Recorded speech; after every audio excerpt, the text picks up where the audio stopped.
Pople, and I'm standing in my studio in Marrickville, and this is where I've created all these works for the Despard Gallery.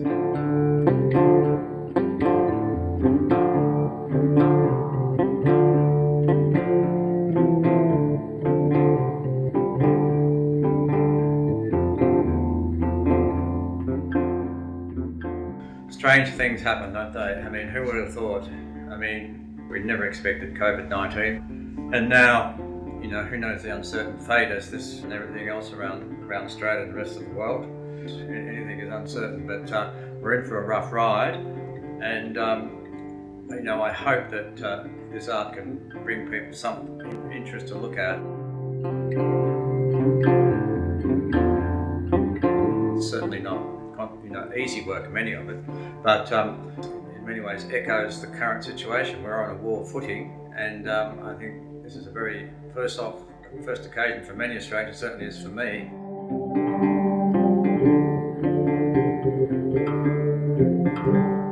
I wanted to do a series of work on Anzac or the First World War or on Gallipoli for some time.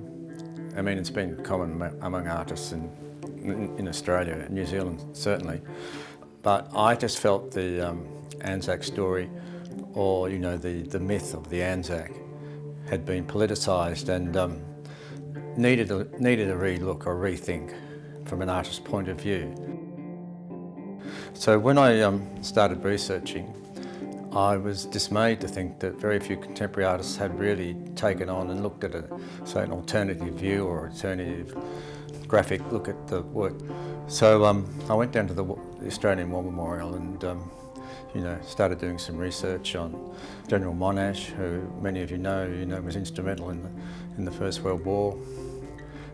General Anthill, who was the Australian general who was, you know, often regarded as a hero, but I found out after more research that he was the one more or less responsible. Everyone probably remembers the Gallipoli movie. He was more or less responsible for sending these young men from the 10th Light Horse Brigade from Western Australia to their death over, and, you know, just sending them into slaughter.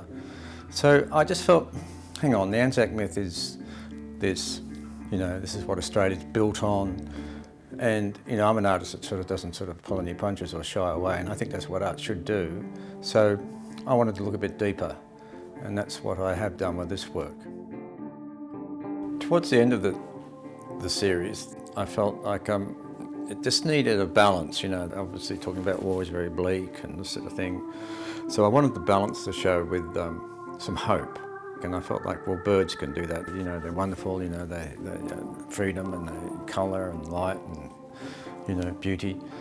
So I introduced birds, and some people said, look, you should just have the whole, you know, solid black bleakness of the work. But I wanted to give the viewer some breathing space, and the freedom of a bird, you know, the beauty of a bird suggested that sense that you didn't have then at the moment and you longed for, to be a free person again, to be, you know, able to go anywhere, to fly, you know, and that's how I've put them in with the show, you know.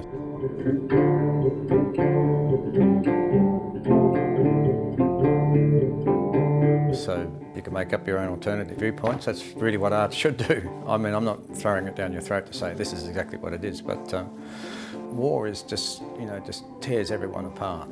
And we're going through something similar at the moment. It's a very silent war, but it will tear people apart, it will tear countries apart. So, you know, I'll leave it at that, because the rest of it you can work out the rest for yourself. Okay.